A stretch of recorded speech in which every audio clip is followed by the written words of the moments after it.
अल्लाह तबारक तआला इरशाद फरमाता है, ए ईमान वालों, ए मोमिनों, ए मुसलमानों, जब तुम लोग कलमा पढ़ चुके हो तो फिर कलमा पढ़ने के बाद मुकम्मल तौर पर मुसलमान बन जाओ। अल्लाह ताला एक मकाम पर कुरान पाक में इरशाद फरमाता है, या अय्युहल्लज़ीना आमनू आमिनू, ए ईमान वालों ईमान लाओ। अब यहाँ आपकी इस महफिल के अंदर कुछ लोग खाना खा रहे हैं या खा चुके, आप कहो खाना खाओ। ए खाना खाने वालों खाना, क्या मतलब है? खा चुके हैं या खा रहे हैं तो फिर कह रहे हो खाना खाने वालों खाना खाओ। अल्लाह ताला कुरान में फरमाता है, या अय्युहल्लज़ीना आमनू आमिनू, ए ईमान वालों ईमान लाओ। या अल्लाह ईमान ला चुके, मोमिन बन चुके, अब फिर कौन सा ईमान है? अल्लाह ताला की मुराद ये है कि जो तुमने कलमा पढ़ा है उस कलमे के बाद मुकम्मल मोमिन बनो। मुकम्मल मोमिन, आधे मोमिन आधे गैर, आधी सुन्नते मुस्तफा वाली, आधी रस्में कलमा पढ़ने से पहले वाली। ये दोनों जमा नहीं हो सकती।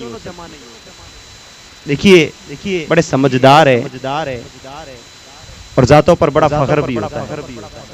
राजपूत से हम में, मंगली हो, कलर हो, कोई भी हो ना, जब बात करते ना कि तुम मुसलमान कहाँ से बने हो, तुम्हारी असल ओरिजिनल कास्ट क्या है, तो फिर कोई छोटा खुद को नहीं कहता है, हम भाटी है, हम वो राठौड़ या पता नहीं क्या क्या। और आजकल हालात तो ये है कि अल्लाह ताला ने ईमान भी दे दिया है, फिर भी अपनी गाड़ियों के ऊपर टाइटल लगते हैं मुसलमानों के। ख्वाजा गरीब नवाज का करम हुआ है कि हिंदुस्तान में आए एक वक्त में 90 लाख को कलमा पढ़ाया। सुल्तान औरंगजेब आलमगीर अलैहि रहमत व रिजवान कि अल्लाह तबारक तआला ने जिनको अपना वली खास बनाया था, हम जैसों को ईमान की दौलत नसीब हुई थी। तो अल्लाह ताला कुरान में फरमाता है, ईमान वालों ईमान लाओ। अल्लाह नाम तो इब्राहिम रख लिए, इस्माइल रख लिए, यहया वो जकरिया नाम रख लिए। नाम तो मोहम्मद भी है हमारा, नाम तो अहमद भी है हमारा, नाम तो याकूब यूसुफ भी हमने रखे ना। जो तेरे 1,24,000 या कमोबेश 2,24,000 नबी गुजरे हैं, उन नबियों के नामों पे हमने नाम रखे। हमने तो अबू बकर के नाम पे अपनी औलादों के नाम रखे, उमर फारूक नाम रखा, उस्मान गनी रखा, अली नाम रखा, हसन हुसैन नाम रखे। नाम रखने से ईमान नहीं होता। अल्लाह फरमाता है, जब कलमा पढ़ा है तो मुकम्मल मोमिन बनो, मुसलमान बनो।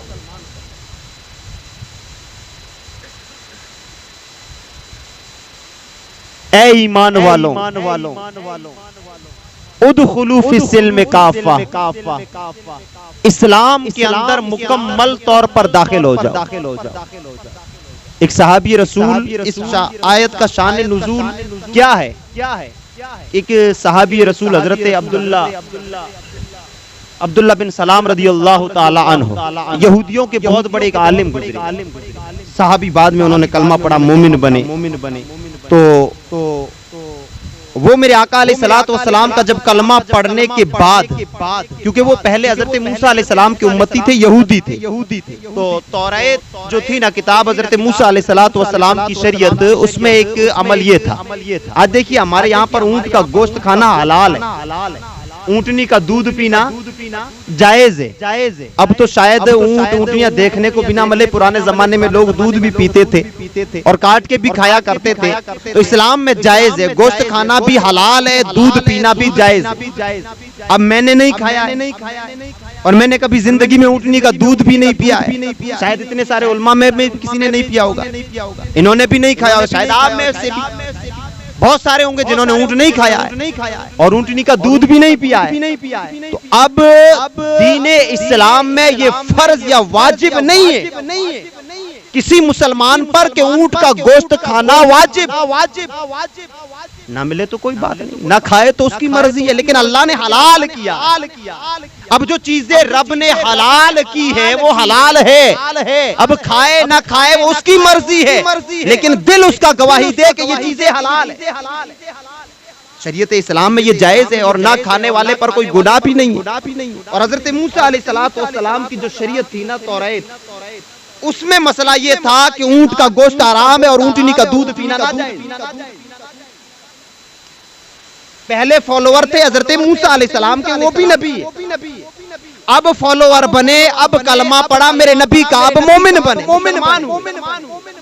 अब उन्होंने एक नया तरीका निकाला हजरत अब्दुल्ला बिन सलाम ने कि भाई मुसलमान बन गया, पहले यहूदी था और यहूदियत में हम ना ऊंट का गोश्त खाते थे ना ऊंटनी का दूध पीते थे, वो हराम है वहां। और शरीयत मोहम्मदी में, दीन इस्लाम में अगर खा लें या ना खाएं तो भी कोई गुनाह नहीं, दूध ना पिए तो भी कोई गुनाह नहीं। हजरत अब्दुल्ला बिन सलाम ने सिर्फ इतना किया कि ऊंटनी का गोश्त खाना पीना छोड़ दिया, कहा नहीं खाना है। कहा क्यों? क्योंकि अगर ना खाएं तो इस शरीयत में कोई गुनाह नहीं और इस पर भी अमल और उस पर भी अमल। इतना काम किया, कितना सिर्फ इतना किया कि ऊंट का गोश्त ना खाया और ऊंटनी का दूध ना पिया। एक वक्त में दो शरीयत पे उन्होंने अमल किया। अल्लाह ताला ने कुरान में पूरी आयत नाजिल फरमा दी, या अय्युहल्लज़ीना आमनु दुखुलू फिस्सिल्म काफ़ा। ए अब्दुल्ला बिन सलाम, अगर कलमा पढ़ा है ला इलाहा इल्लल्लाह मुहम्मद रसूलुल्लाह सल्लल्लाहु अलैहि वसल्लम, अगर नबी इस पर कलमा पढ़ा है, अगर इसकी रिसालत की गवाही देता है, तो सुन मेरा नबी ये वो नबी है कि जब तक ये ना आया और नबियों की शरीयतें चल रही थी, जब आमिना का लाल दुनिया में तशरीफ लाया है, सारी शरीयतें मैंने खत्म कर डाली है।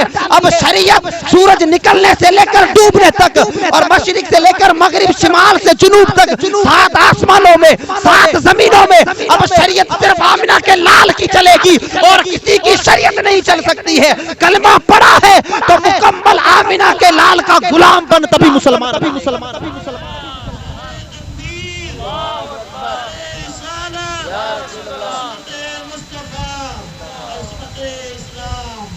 हराम काम नहीं था, कोई ऐसा अगर शरीयत की नजर से देखा भी जाए तो उन्होंने इतना बड़ा कोई जुर्म भी नहीं किया था, वो कोई गलती भी नहीं थी, लेकिन अल्लाह को अदा पसंद ना आई। अल्लाह ने सिर्फ इतने पर ऊंट का गोश्त ना खाने और ऊंटनी का दूध छोड़ने पर कुरान में पूरी आयत नाज़िल फरमा दी। क्या है, अब्दुल्ला बिन सलाम नमाज़ें तो पढ़ता है, ठीक है, रोजे रखता है, ठीक है, ज़कातें देता है, ठीक है, हज भी किया है, ठीक है, अल-आमिरूना बिल मारूफ वन्नाहूना अनिल मुनकर की अमली तफसीर भी बन रहा है, ये भी अच्छा है, लेकिन मेरे नबी पर अगर कलमा पड़ा है तो मुकम्मल मोमिन।